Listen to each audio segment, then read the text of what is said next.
आत्मसम्मान की रोटी। माँ तुमसे कितनी बार कहा है मेरे दोस्तों के सामने यूँ बार बार खांसी मत खाया करो। अच्छा लगता है क्या? कोई घर में आए और तुम हर समय खांसती रहो।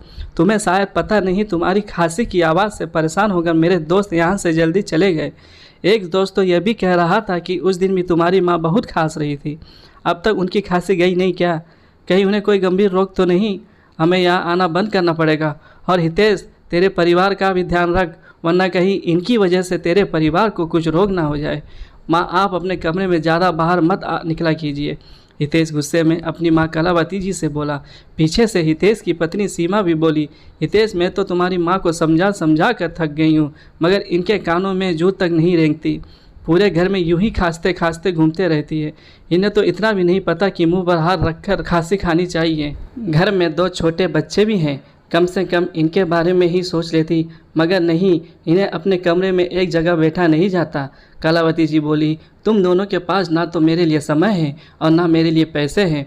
घर के इलाज कर करके मैं थक गई हूँ, मगर खांसी में कोई फ़र्क नहीं पड़ा।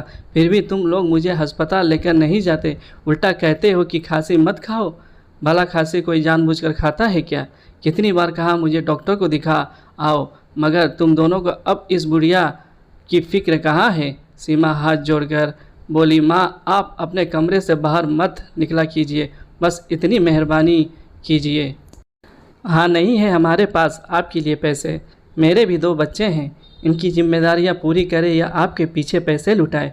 आपको तो बस बैठे बैठे मुफ्त की रोटी तोड़नी आती है, काम की न काज की, दुश्मन अनाज की। कलावती जी बोली, बहू अब तक तो सारे घर का काम तुम मुझसे ही करवाती आई हो। तुमने तो सिर्फ बच्चे बड़े करने में अपनी उम्र बिताई है, मगर मैंने इस मकान को घर बनाने में अपनी उम्र बिताई है। घर का एक एक कोना सजाया है मैंने, घर की साफ़ सफाई से लेकर रसोई की भी संभालते आई हूँ मैं। मगर आज जब इतने दिनों से ये बुढ़िया खांसे जा रही है तो किसी को रत्ती भर फिक्र नहीं हो रही है। हितेश बोला, माँ सीमा बिल्कुल सही कह रही है, अब आपकी तो उम्र हो चली है, मगर मेरे बच्चों के सामने तो उनका पूरा भविष्य पड़ा है। आपको तो अब भगवान उठा भी तो नहीं लेता। कोई बात नहीं। कलावती जी बोली, वाह बेटा, अच्छा सिला दिया तूने मेरी ममता का। अच्छा हुआ तेरे बाबूजी मुझसे पहले ही इस दुनिया से चले गए, वरना अगर आज वह यह सुनते तो जीते जी मर जाते। हमने जब तुझे पाला पोसा तो कभी तेरे दादा दादी को नज़रअंदाज नहीं किया, क्योंकि तेरे आने से उनकी अहमियत कम नहीं हो गई थी। माना इंसान पर अपने बड़ों और अपने छोटों दोनों का भार होता है, मगर इसका अर्थ कदापि यह तो नहीं कि वह बुड्ढों को मरने के लिए छोड़ दे। मगर आज तूने यह सब कहकर यह साबित कर दिया कि तुझे और बहू को मेरी बिल्कुल परवाह नहीं है। कलावती जी अपने कमरे में जाकर रो पड़ी। भला कोई बेटा अपनी माँ को ऐसे कड़वे शब्द कैसे बोल सकता है? अभी 4 दिन पहले की बात है, जब कलावती जी अचानक सीमा के कमरे में पहुँच गई थी, तब अचानक कलावती जी को देखकर सीमा के हाथों से हड़बड़ाहट में सोने की चेन का डिब्बा गिर गया, जिस पर लिखा था, हैप्पी बर्थडे सीमा, ये गिफ्ट तुम्हारे प्यारे पति की तरफ से। सीमा ने फटाफट गिफ्ट उठाया और अलमारी में रख दिया और सकपका कर बोली, माँ जी आप क्यों मेरे कमरे में आ गई? क्या काम था? मुझे बाहर ही बुला लिया होता। कलावती जी बिना कुछ बोले अपने कमरे में आ गई और सोचने लगी, बेटे के पास अपनी पत्नी को सोने का उपहार देने के लिए पैसे हैं, मगर अपनी माँ का इलाज करवाने के लिए क्या शादी के बाद बेटा इतना बदल जाता है? क्या बहू का अपनी सास के प्रति कोई फर्ज नहीं? आज के बेटे पर इतनी बोझ बन चुकी हूँ कि अब मेरे मरने का इंतज़ार कर रहा है। आखिर मुझ पर बेटे का कितना कर्ज हो जाता होगा। लगभग 4 या 5 साल में मैंने तो एक साड़ी भी नहीं खरीदी, उल्टा घर का सारा काम करती है वह अलग, फिर भी मैं इन दोनों पर बोझ बन चुकी हूँ। ये सोचकर वह बहुत रो रही थी। इतने अपशब्द सुनने के बाद उनकी हिम्मत हारने लगी थी। उन्हें हितेश के बचपन के दिन याद आ गए थे। हितेश माँ कलावती जी और पिता रघुवीर जी का लाडला बेटा था। रघुवीर जी कहते, देखना कलावती, एक दिन हितेश पढ़ लिखकर हमारा नाम रोशन करेगा। हितेश केवल 10 वर्ष का था और रघुवीर जी का निधन हो गया, मगर कलावती जी ने सिलाई कढ़ाई का काम कर हितेश की पढ़ाई पूरी करवाई। आगे चलकर हितेश का पढ़ाई में मन नहीं लगता था। उसने जैसे तैसे पढ़ाई को पूरी कर ली, मगर नौकरी नहीं की और खुद का व्यवसाय खोला। कलावती जी ने हितेश की शादी करवा दी। शुरुआती दिनों में तो सब सही चल रहा था, मगर धीरे धीरे बहू सीमा ने अपनी असली रंग दिखाने शुरू कर दिए। 2 बच्चों के जन्म के बाद उसने घर के काम करना तो दूर, काम छूना तक छोड़ दिया। घर के सारे काम की जिम्मेदारी उसने कलावती जी के कंधों पर डाल दी। कलावती जी के कुछ भी कहने पर सीमा बात का बतंगड़ बना देती और हितेश के कान भर देती। धीरे धीरे हितेश भी सीमा के रंग में रंगने लगा और कलावती जी को जो मुंह से आता बकने लगा। कलावती जी तो बहुत पहले से ही अकेली हो चुकी थी, मगर आज इतने कड़वे शब्द उनसे सहन नहीं हो रहे थे। उनका रो रो कर बुरा हाल हो रहा था कि पास रहने वाली उनकी सहेली कमला घर आई। वो कलावती जी से बोली, एक खुशखबरी है कलावती, कल ही अपने गांव में एक डॉक्टर पति पत्नी आए हैं। सुना है विदेश से आए हैं, जो हम जैसे बूढ़ों का इलाज मुफ्त में कर रहे हैं। उनके साथ उनका 6 साल का बेटा भी है। सुना है थोड़े दिन यहाँ भारत में ही रहेंगे ताकि हम जैसे बूढ़ों का इलाज मुफ्त में कर सकें। कलावती जी खुश होकर बोली, क्या वे मेरा भी इलाज करेंगे कमला? कमला बोली, मैं अभी सुबह से उनसे अपना इलाज करवा कर आ रही हूँ कलावती, तू अभी चल मेरे साथ, तुझे भी बहुत समय से खांसी है। कलावती जी भी कमला के साथ उन डॉक्टर दंपत्ति के पास पहुंचती है और अपना इलाज करवाती है। उनमें से जो लेडी डॉक्टर थी वो कलावती जी से कहती है, माँ जी आपको एलर्जी वाली खांसी हो गई है, आपको धूल मिट्टी से थोड़ा दूर रहना होगा, इसलिए आप घर में साफ़ सफाई के काम से थोड़ा दूर रहिएगा और अगर सफाई करनी भी पड़े तो मुँह पर रुमाल लपेट कर कीजिए। कलावती जी कहती हैं, मैम साहब मैं धूल मिट्टी से कैसे दूर रह सकती हूँ, मेरी बहू घर के ऐसे काम बिल्कुल नहीं करती, ऐसे सारे काम तो मुझे ही करने पड़ते हैं और मुंह पर रुमाल लपेट कर तो मेरा दम घुट जाएगा। डॉक्टर साहिबा बोली, कलावती जी आपको इस उम्र में बहू के होते हुए ये सब कामों से थोड़ा दूर ही रहना चाहिए। अब देखिए आपको कितनी ज़्यादा खांसी हो गई है जो रुक ही नहीं रही है। फ़िलहाल मैंने आपको दवाई दे दी है, मगर आपको 1 हफ्ता रोज़ यूं ही मेरे पास आना पड़ेगा ताकि मैं आप में हो रहे बदलावों को देख पाऊँ। आप शायद जानती नहीं हैं 1 महीने से ऊपर की खांसी जानलेवा भी हो सकती है। कलावती जी बोली, डॉक्टर साहिबा वैसे भी जान कि किसको पड़ी है, मेरी जान अगर चली भी गई तो मेरी परवाह करने वाला इस दुनिया में है ही कौन। खास कर बुरा हाल हो ही गया था इसलिए आ गई इलाज करवाने, वरना अपने आप से लगाव तो कब का ख़त्म हो चुका है। लेडी डॉक्टर को कलावती जी की बातों से आभास हो चला था कि वे बहुत दुखी हैं। कलावती जी अब रोज़ उनके पास जाने लगी। बातों बातों में पता चला कि उन डॉक्टर साहिबा का नाम रीमा है और वे दोनों पति पत्नी यहाँ गांव में थोड़े दिनों समाज सेवा करके वापस अमेरिका लौट जाएंगे। कलावती जी की रीमा से अच्छी दोस्ती हो गई, उनकी खांसी में भी आराम पड़ गया।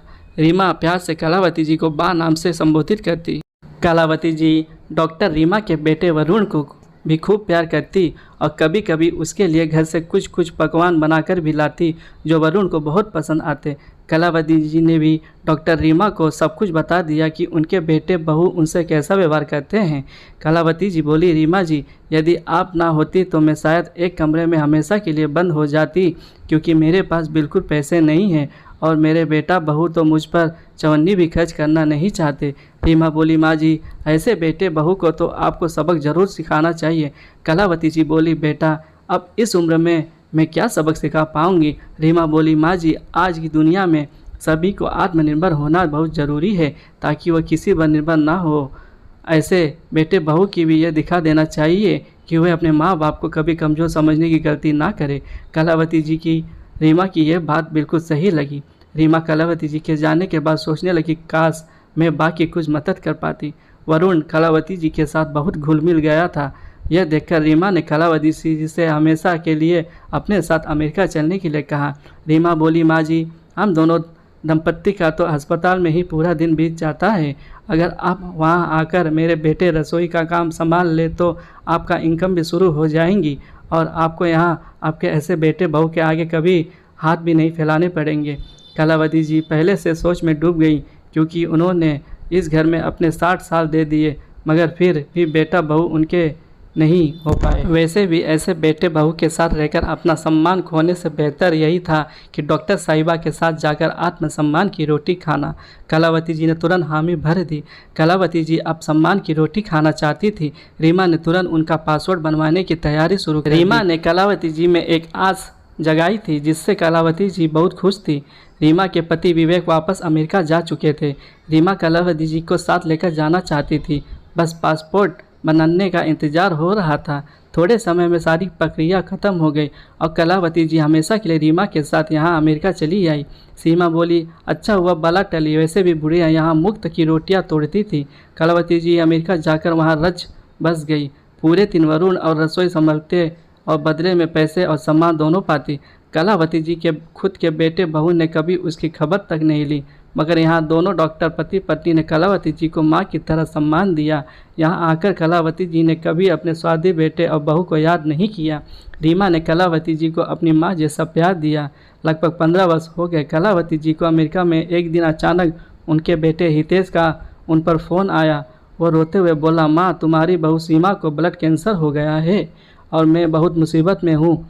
शायद हमने जो तुम्हारा हर पर तिरस्कार किया ये उसी की सज़ा है। माँ मुझे माफ़ कर दो। कलावती जी इतने सालों बाद बेटी की आवाज़ सुनकर कुछ देर तो कुछ नहीं बोली, मगर माँ कब तक अपने बेटे से नाराज़ रह सकती है। वो बोली, मेरे बचाए पैसों में से कुछ पैसे तुझे भिजवा दूंगी ताकि तू सीमा का अच्छे से इलाज। हितेश बोला, माँ बहुत मेहरबानी होगी आपकी, करवा पाए। कलावती जी फ़ोन रखकर सोचने लगी, इतने सालों बाद बेटे का फ़ोन आया, वो भी ज़रूरत के लिए। खैर उन्होंने रीमा से कहकर अपने अकाउंट से 3 लाख रुपए निकलवा कर जो उन्होंने जमा कर रखे थे वो भारत अपने बेटों को भिजवाए।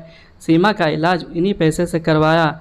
जो हितेश और सीमा कभी अपनी माँ को सम्मान न दे पाए, आज उन्हीं के कमाए पैसों से अपना काम करवा पाए। कलावती जी यहाँ अमेरिका में बहुत खुश थी, क्योंकि वह आत्मसम्मान की रोटी जो खाती थी, ना कि बेटे बहू के टुकड़ों पर पल रही थी। उन्होंने कभी नहीं सोचा था कि ज़िंदगी में उन्हें नया मौका देगी। वे तो यही सोचकर हिम्मत हार गई थी कि शायद अब पूरी ज़िंदगी बेटे बहू के ताने सुनने पड़ेंगे, मगर भगवान ने उन्हें फिर से नया मौका दिया, नई ज़िंदगी दी थी जो अब आत्मसम्मान के साथ गुजर बसर कर रही थी। दोस्तों, हमें अपने घर में बूढ़ों और बुजुर्गों का बहुत सम्मान करना चाहिए, ना कि उनके इतना मजबूर कर देना चाहिए कि उनका प्यार हमारे प्रति हमेशा के लिए ख़त्म हो जाए। और कभी भी किसी को इतना कमज़ोर भी नहीं समझ लेना चाहिए कि तुम्हारे बगैर कुछ भी नहीं कर सकता, क्योंकि जिस भगवान ने हम सभी को धरती पर भेजा है उन्होंने हमारे भरण पोषण का इंतज़ाम भी कर रखा है। अपने घर के बड़े बूढ़ों का इतना मजबूर भी मत कीजिए कि उन्हें इस उम्र में अपने लिए आत्मसम्मान की रोटी को खोज में निकलना पड़े। यह कहानी आपको कैसी लगी हो? लाइक करें, शेयर करें, सब्सक्राइब